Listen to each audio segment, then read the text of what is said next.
Emang Xiaomi tuh paling nggak bisa ditantang buat gede-gedean spek. Ketika yang lain mulai naikin kapasitas baterai smartphone entry levelnya jadi 5.500 mAh, 6.000 mAh, Xiaomi datang dengan kapasitas 7.000 mAh. Harganya 2 jutaan aja. Ini dia Redmi 15.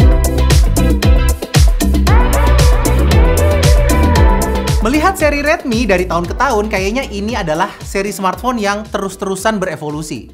Tapi evolusinya itu tuh menarik. Dia berevolusi untuk jadi smartphone yang selalu mengikuti kebutuhan pasar. Nah, di tahun ini kebutuhannya apa sih? Kalau melihat tren saat ini, brand-brand smartphone itu tuh sedang berlomba-lomba ngasih smartphone dengan kapasitas baterai yang besar. Nah, Redmi 15 tentu nggak mau kalah. Dia tuh datang dengan membawa baterai yang sangat besar, 7.000 mAh, gede banget, kagak nanggung, dan saya suka. Redmi 15 ini menggunakan teknologi baterai terbaru yaitu silikon karbon, sama kayak smartphone mid-range dan flagship masa kini. Dengan baterai berkapasitas segede gini, akan sangat mudah untuk nyala seharian tanpa harus dicas. Melalui pengetesan terstandar kami menggunakan PCMark, dia tuh mampu bertahan selama 17 jam, yang artinya akan sangat mudah untuk nyala lebih dari sehari. Oke, soal baterai tahan lama, ngecasnya gimana? Nah, karena kapasitas yang besar, kadang ngecas itu tuh bisa jadi PR. Untungnya Xiaomi tuh masih ngasih Redmi 15 ini dengan turbo charging 33 watt. Bukan yang paling cepat ya, tapi hitungannya masih lumayan lah ya. Ini sampai 2 jutaan loh. Kurang lebih waktu yang dibutuhkan untuk ngecas smartphone ini dari 0 sampai 100% adalah sekitar 100 sampai 120 menit. Kapasitas baterai 7.000 mAh, HP jadi tebel. Nggak tebel sih, masih normal. Yang paling berasa cuman ternyata HP ini gede banget ya. Layarnya tuh luas bener, 6,9 inch. Buat dipakai nonton itu tuh oke. Walau secara kualitas dia tuh nggak bisa dibilang spesial. Panelnya IPS dan maksimum brightness-nya di 850 nits aja. Akan agak sulit ketika digunakan di bawah terik matahari. Bagian spesial dari layarnya itu ada di refresh rate-nya coy, 144 Hz. Makanya ketika digunakan harian ketika mencari aplikasi, buka application tray, itu tuh kerasa gesit animasinya. Tapi sebatas itu aja yang gesitnya ya, karena walau layarnya nih udah support 144 Hz, nggak serta-merta kamu akan dapat 144 Hz juga ketika lagi bermain game. Chipset yang digunakan Redmi 15 ini adalah chipset Snapdragon 685 soalnya, sebuah chipset yang sudah dikenal lebih hemat daya, bukan tipe performa. Antutu benchmarknya ada di 480 ribuan dengan Geekbench 468 untuk single core dan 1553 untuk multi core, sebuah hasil benchmark yang tidak ngebut. Makanya mau di stress test kayak gimana juga dia tuh kagak akan stres, kagak akan throttling maksudnya ya. Ataupun nggak akan panas juga. Stability-nya tuh ada di 99%. Buat main game sekelas Mobile Legends sih lancar ya. Tapi tetap nggak bisa dapat 120 FPS ya. Kalau disuruh main game sekelas Garena Delta Force, pastikan di settingan grafis smooth dan frame rate high biar enak mainnya. Lah kalau kagak main game gimana? Wah, kalau kamu berencana pakai HP ini dan kagak main game, HP ini mungkin bisa tahan 2 hari sob. Buat chat, sosmed, experience penggunaannya tuh masih terasa nyaman. Respons layar masih enak dan nggak kerasa ada latency yang ganggu. Layarnya juga udah pakai Corning Gorilla Glass 3. Tentunya sertifikasi TUV Rhineland untuk eye care juga ada biar nggak ngerasa capek ketika ngeliat layar dalam waktu yang lama. Untuk desainnya sih selera ya. Buat saya ini desainnya apa ya? Nggak kayak Redmi biasanya aja, lebih ke industrial banget gitu dan terlihat ngantor banget. Nah, bukan hal buruk. Cuman ya udah cukup banyak aja ya smartphone yang punya bahasa desain yang sama. Menurut saya Bang, kayaknya sertifikasi TUV Rhineland ini penting buat semua handphone Bang. Kenapa? Soalnya kan belakangan kita tuh capek ya ngeliat berita-berita yang ada di internet ya Bang ya. Makanya kalau dengan ada TUV ini kita nggak capek Bang baca berita-berita yang bikin capek itu loh. Berita apa maksudnya? Ayo, keluarkan berita apa? Gue paling yang Menteri Menpora baru itu loh Bang. Enggak om, TUV Rhineland itu tuh ngebantu untuk biar nggak capek lihat. Iya, biar nggak capek ngelihat layarnya. Tapi kalau berita-berita itu tetap bikin capek hati.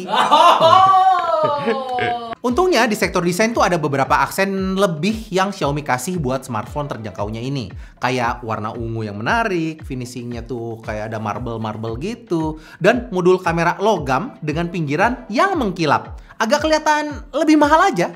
Terus modul kameranya ini kayak ada 3 ya. Padahal ini tuh cuma 2 kamera aja. Terus Nyapaan lagi cuman bulat-bulat doang. Dan yang satu ini adalah auxiliary kamera. Jadi efektifnya tuh hanya satu kamera aja di bagian belakang buat dipakai foto atau video. Kameranya ini punya resolusi 50 megapiksel. Untuk hasilnya di kondisi cukup cahaya ya lumayan oke. Detail objek tuh kelihatan. Kalau kurang detail kamu bisa nyalain mode Ultra HD buat menghasilkan foto dengan resolusi maksimalnya. Untuk warnanya terlihat lebih wah ya dari kondisi aslinya, yang mana ini bukan kekurangan, lebih ke karakter warnanya aja. Dan kontrasnya juga lumayan. Kayaknya Xiaomi tuh memang nyiapin hasil foto dari Redmi 15 ini untuk langsung siap di-share ke sosial media. Sementara untuk low light-nya sih ya bukan kelebihan dari smartphone inilah ya. Karena ada auxiliary kamera atau yang Xiaomi bilang 50 megapiksel dual kamera AI, si kamera keduanya ini cukup ngebantu untuk menghasilkan foto-foto portrait. Hasilnya lumayan, terlihat bisa misahin foreground sama background dengan baik. Nggak rapih-rapih amat sih, tapi lumayan lah buat harganya. Satu hal yang bikin hasil fotonya kelihatan lebih mahal lagi adalah watermarknya. Layoutnya tuh mirip sama kakaknya yang collab sama Leica. Walau tentu HP ini tuh nggak kedapetan kamera Leica, tapi nuansa watermarknya dapet. Kelihatan rapi, saya suka. Rapinya amat nggak bang? Oh iya, rapi amat ini mah. Rapi amat. Nah ini adalah hasil perekaman video dari kamera depan Redmi 15. Dia bisa merekam video maksimal di resolusi Full HD 30 fps saja. Tentunya tanpa stabilizer. Jadi agak berguncang kalau berjalan seperti ini. Terus focal length-nya juga terlalu besar ya menurut saya. Jadi kalau dalam posisi yang sudah agak jauh, layarnya muka saya doang gitu. Sedangkan ini untuk kamera belakangnya, resolusinya sama di Full HD 30 fps dan juga tanpa stabilizer. Tapi kamera di belakangnya tentunya punya focal length depth of field yang lebih tebal karena aperture lebih besar. Gitu. Jadi untuk kualitas video dan kualitas suaranya seperti yang kalian dengarkan sekarang. Terakhir adalah bagian yang saya suka dari smartphone ini, yaitu software dan AI. Walau nggak pakai hardware paling canggih, selama ada fitur AI tuh bisa bikin experience penggunaan yang asik. Redmi 15 ini ngebawa fitur-fitur AI khas Google kayak Circle to Search buat cari info yang nongol di layar dengan lebih seamless. Terus Google Gemini juga ada ya, jadi kalau mau nanya apapun ya tinggal ngomong doang. Ditambah lagi HyperOS 2.0 milik Xiaomi ini ngebawa fitur yang menarik. Namanya Xiaomi Interconnectivity. Dengan fitur ini kamu tuh bisa sync call buat terima telepon dari tablet atau copy paste dari dua perangkat berbeda pakai fitur copy clipboard. Hal ini tuh akan kerasa banget benefitnya kalau kamu tuh udah ada di ekosistemnya Xiaomi. Kayak kamu pakai tablet Xiaomi atau pakai perangkat Xiaomi lainnya. Jadi gampang lah, enak lah. So, apakah smartphone ini layak untuk dimiliki? Baik, jadi Redmi 15 ini dijual dengan harga Rp2.099.000 untuk varian 8128 dan Rp2.299.000 untuk varian 8256. Ya, cuman beda Rp200.000 doang. Kayaknya mendingan yang 256 aja dah. Tentu dengan harga 2 jutaan kamu tuh nggak bisa expect untuk dapat smartphone yang sempurna di semua lini. Yang Xiaomi tawarkan dari Redmi 15 ini adalah sebuah smartphone reliable untuk digunakan harian dengan ketahanan baterai yang luar biasa. Kalau budgetmu di 2 jutaan dan ketahanan baterai adalah fitur yang kamu cari, maka Redmi 15 ini adalah smartphone yang cocok buat kamu miliki.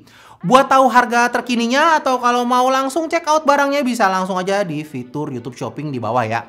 Harga pasti paling murah dan kamu juga support channel ini untuk terus bikin video tentang teknologi. Semua video ini bermanfaat. Sekian dari Moldy, kita akan ketemu lagi di video berikutnya. Moldy out!